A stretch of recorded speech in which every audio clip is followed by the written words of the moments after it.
Hello students, आज हम पढ़ने वाले हैं चैप्टर 1 प्रॉपर्टीज ऑफ फ्लूइड। इसमें आपने 10 प्रॉपर्टीज पढ़नी, मेजरली 10 प्रॉपर्टीज पढ़नी। ये डिप्लोमा 4 सेम के लिए है चैप्टर 1, डिप्लोमा 4 सेम चैप्टर 1। इसमें ये 4 पहली प्रॉपर्टीज है: density, weight density, specific volume, specific gravity. सबसे पहली प्रॉपर्टी लेते हैं density.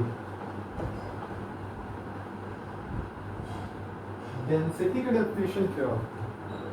Density generally 11th 12th class या 10th क्लास में पढ़ते हैं, that is mass by volume. इसको रिप्रेजेंट किससे करते हैं? ग्रीक वर्ड रो से। ग्रीक वर्ड रो से इसको रिप्रेजेंट करते हैं। रो इज इक्वल टू होता है मास बाय वॉल्यूम। मास को m से रिप्रेजेंट करते हैं, वॉल्यूम को v से। सो इसका यूनिट क्या हो जाएगा? kg per metre cube. ठीक है, तो पहली प्रॉपर्टी अगर इसमें ऐसा आता है डेफिनेशन लिखने के लिए आपको डिफाइन दिस प्रॉपर्टीज, आइदर इसके न्यूमेरिकल्स हैं। तो मास बाय वॉल्यूम हो गया, ठीक है, ये डेंसिटी हो गई। ठीक है, इसकी यूनिट होती है रो। तो इसको डिफाइन कैसे करोगे? Density is defined as the property of the fluid and it is ratio of mass and volume of the fluid. It is represented by Greek word rho and its unit is kg per metre cube. Okay, next property है अपनी weight density. Weight density, अब weight density क्या होता है? Weight density क्या होता है? Weight density is defined as the ratio of weight of the fluid with respect to volume. Weight और वॉल्यूम के रेशियो को क्या कहा जाता है? Weight density. ठीक है, it is represented by small w and its unit is weight का यूनिट क्या होता है? न्यूटन, और यहाँ पर वॉल्यूम का क्या होगा? पर मीटर क्यूब। ठीक है, तो इसको कैसे डिफाइन करेंगे? Weight density is property of fluid and it is ratio of weight by volume and its unit is newton per metre cube and it is represented by small w। ठीक है, इसको और एक तरीके से, ये वेट को और क्या लिख सकते हैं अपन? Weight density W is equal to हो गया वेट बाय वॉल्यूम हो गया। ठीक है, क्या इसको और लिख सकते हैं? कैपिटल W बाय V लिख सकते हैं। वेट इज इक्वल टू क्या होता है? Mass by gravity. Mass by gravity, mass into gravity, sorry, with respect to volume. Mass by gravity. यहाँ मास और वॉल्यूम मिलके, मास बाय वॉल्यूम मिलके क्या हो जाते हैं? रो हो जाते हैं। तो ये क्या हो जाएगा? रो जी हो जाएगा। ठीक है, तो इसका एक फॉर्मूला क्या हो जाएगा? Wait by volume. दूसरा फॉर्मूला क्या हो जाएगा? Density into gravitational acceleration. Okay, तीसरी प्रॉपर्टी होती है अपनी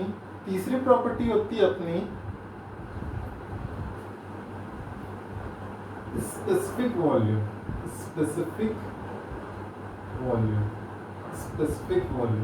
ठीक है, अब ये इसको कैसे डिफाइन करेंगे? It is defined as the ratio of volume with respect to mass. Volume by mass is known as specific volume. It is represented by small v। ठीक है, तो यहां पर देखो ये क्या हो जाएगा? वॉल्यूम बाय मास। ठीक है, capital P by small m। It is किससे रिप्रेजेंट कर रहे हैं? इसको स्मॉल v से रिप्रेजेंट कर रहे हैं। अच्छा, इसका यूनिट क्या हो जाएगा? Metre cube per KG. Okay, metre cube per kg. ठीक है, अब चौथी प्रॉपर्टी बच गई अपनी स्पेसिफिक ग्रेविटी। अच्छा, इसको एक बार और डिफाइन करते हैं। स्पेसिफिक वॉल्यूम मतलब क्या समझ रहे हो? It is ratio of volume by mass and it is represented by small v and its unit is metre cube per kg. ठीक है, अब चौथी प्रॉपर्टी में आते हैं। चौथी प्रॉपर्टी होती है अपनी स्पेसिफिक ग्रेविटी। स्पेसिफिक ग्रेविटी, ठीक है, स्पेसिफिक ग्रेविटी। स्पेसिफिक ग्रेविटी क्या होती है? स्पेसिफिक ग्रेविटी इसको स्मॉल एस से रिप्रेजेंट करते हैं, इसको स्मॉल एस से रिप्रेजेंट करते हैं। ये क्या होता है? It is defined as property of given fluid, property of given fluid with respect to property of ideal fluid. इसको कैसे डिफाइन करता है? ये किसका रेशियो होता है? प्रॉपर्टी ऑफ गिवन फ्लूइड, जो फ्लूइड दिया रहता है उसकी property with respect to property of ideal fluid. Ideal fluid किसको लेते हैं अपन? आइडियल फ्लूइड लेते हैं अपन वाटर को लेते हैं, ठीक है। आइडियल फ्लूइड किसको लेते हैं? वाटर को लेते हैं, ठीक है। तो ये क्या हो जाएगा? Property of given fluid with respect to property of ideal fluid, ideal fluid, okay. Property of given fluid with respect to property of ideal fluid, ठीक है। सॉरी, प्रॉपर्टी बोल दिया मैं। Density, density, density of density of ideal fluid, ठीक है, density. तो ये हो गया अपना density of given fluid, that is rho upon rho water, ठीक है। तो ये हो जाएगा रो बाई 1000, ठीक है। तो किसी भी चीज को किसी भी फ्लूइड की मतलब कोई भी फ्लूइड हो उसकी स्पेसिफिक ग्रेविटी निकालनी है, कोई भी फ्लूइड गिवन है उसकी स्पेसिफिक ग्रेविटी निकालनी है अपने को। तो क्या करना है? 1000 से डिवाइड कर देना सीधा सीधा। जैसे मरकरी की डेंसिटी होती है 13,600, उसको अगर अपन डिवाइड कर देंगे 1000 से तो आ जाएगा 13.6। वो क्या होगा? स्पेसिफिक ग्रेविटी ऑफ मरकरी, ठीक है। स्टील की प्रॉपर्टी, स्टील का अपन डेंसिटी देखते हैं, तो स्टील की डेंसिटी होती है 7800, उसको 1000 से डिवाइड कर देंगे तो 7.8 क्या हो जाएगा? उसकी स्पेसिफिक ग्रेविटी हो जाएगी, ठीक है। अब इसका यूनिट क्या होगा? दोनों साइड डेंसिटी है, ऊपर में भी डेंसिटी, नीचे में भी डेंसिटी है, तो इसका अपना यूनिट क्या होगा? ये होगा यूनिटलेस होगा, ठीक है। ये यूनिटलेस क्वांटिटी होगी, ठीक है।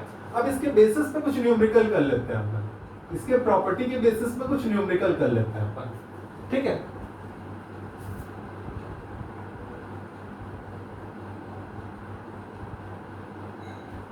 आपको फ्लूइड का वॉल्यूम दिया हुआ है, न्यूमेरिकल है, न्यूमेरिकल 1 है, ठीक है। फ्लूइड का वॉल्यूम दिया हुआ है 1 लीटर, फ्लूइड का वॉल्यूम दिया हुआ है 1 लीटर, ठीक है। और वेट दिया हुआ है आपको 7 न्यूटन, वेट दिया हुआ है 7 न्यूटन। वेट कितना दिया हुआ है? वेट दिया हुआ है आपको 7 न्यूटन, 7 न्यूटन। आपको क्या फाइंड आउट करना है? स्पेसिफिक वेट फाइंड आउट करना है, स्पेसिफिक वेट फाइंड आउट करना है, जिसको वेट डेंसिटी बोलते हैं, इसी को वेट डेंसिटी भी बोलते हैं, ठीक है, वेट डेंसिटी बोलते हैं, ठीक है। क्या फाइंड आउट करना है? डेंसिटी फाइंड आउट करना है, डेंसिटी फाइंड आउट करना है, ठीक है, डेंसिटी फाइंड आउट करना है। और क्या फाइंड आउट करना है? स्पेसिफिक ग्रेविटी फाइंड आउट करना है, स्पेसिफिक ग्रेविटी फाइंड आउट करना है, ठीक है। आप लोगों को न्यूमेरिकल 1, पहले न्यूमेरिकल में क्या दिया हुआ है? एक तो वॉल्यूम दिया हुआ है, दूसरा वेट दिया हुआ है, ठीक है। वॉल्यूम दिया हुआ है, वेट दिया हुआ है। वॉल्यूम कितना दिया हुआ है? 1 litre. 1 litre is equal to क्या होता है? 1/1000 मीटर क्यूब होता है, ठीक है। अब यहाँ पर वेट कितना दिया हुआ है? 7 न्यूटन, ठीक है। अब अपने को पता है वेट इज इक्वल टू क्या होता है? Mass by gravitational acceleration is equal to कितना दिया हुआ है? 7 न्यूटन, ठीक है, 7 न्यूटन। यहाँ पर ग्रेविटेशनल एक्सीलरेशन की वैल्यू कितनी पता है अपने को? 9.81। तो ये हो जाएगा m into 9.81 is equal to कितना हो जाएगा? 7 हो जाएगा। यहाँ से क्या आ जाएगा? आपका मास फाइंड आउट हो जाएगा, मास फाइंड आउट हो जाएगा, ठीक है। अब देखो यहाँ पर मास फाइंड आउट हो गया। अब तो मास फाइंड आउट हो गया तो स्पेसिफिक वेट निकाल सकते हैं कि नहीं? स्पेसिफिक वेट क्या होता है अपना? स्पेसिफिक वेट की जरूरत नहीं, डेंसिटी पहले देख लेते हैं। डेंसिटी क्या हो जाता है क्या अपना? Density rho is equal to क्या हो जाता है अपना? Mass by volume, mass by volume. यहां से मास आ जाएगा, वॉल्यूम अपने को ऑलरेडी गिवन है, तो यहां से डेंसिटी रो पता चल गया। अब रो को अगर जी से मैं मल्टीप्लाई कर दूंगा, ग्रेविटेशनल एक्सीलरेशन से मल्टीप्लाई कर दूंगा, तो मेरे स्पेसिफिक वेट पता चल जाएगा। अब रो को मैं 1000 से डिवाइड कर दूंगा तो स्पेसिफिक ग्रेविटी पता चल जाएगा, ठीक है। तो इसे एक बार देखते हैं अपने को गिवन क्या क्या, ये दोनों डाटा गिवन है। वॉल्यूम अपने को गिवन है, वेट गिवन है अपने को, ठीक है। वेट इज इक्वल टू क्या होता है, mg होता है, तो यहां से अपन क्या निकालेंगे, मास निकाल लेंगे, मास निकाल लेंगे, ठीक है। अब मास निकल गया अपना, तो डेंसिटी इज इक्वल टू क्या होता है, मास बाय वॉल्यूम। वॉल्यूम अपने को गिवन है कि नहीं, गिवन है, ठीक है। मास भी अपन फाइंड आउट कर चुके हैं, यहां से मास फाइंड आउट कर लेंगे। दोनों की वैल्यू को यहां पर पुट करूंगा तो मेरा क्या आ जाएगा, डेंसिटी आ जाएगा, डेंसिटी रो आ गया। अब देखो अपने को एक तो ये निकालना है, स्पेसिफिक वेट निकालना है, दूसरा डेंसिटी निकालना है, तीसरा स्पेसिफिक ग्रेविटी निकालना है, ठीक है।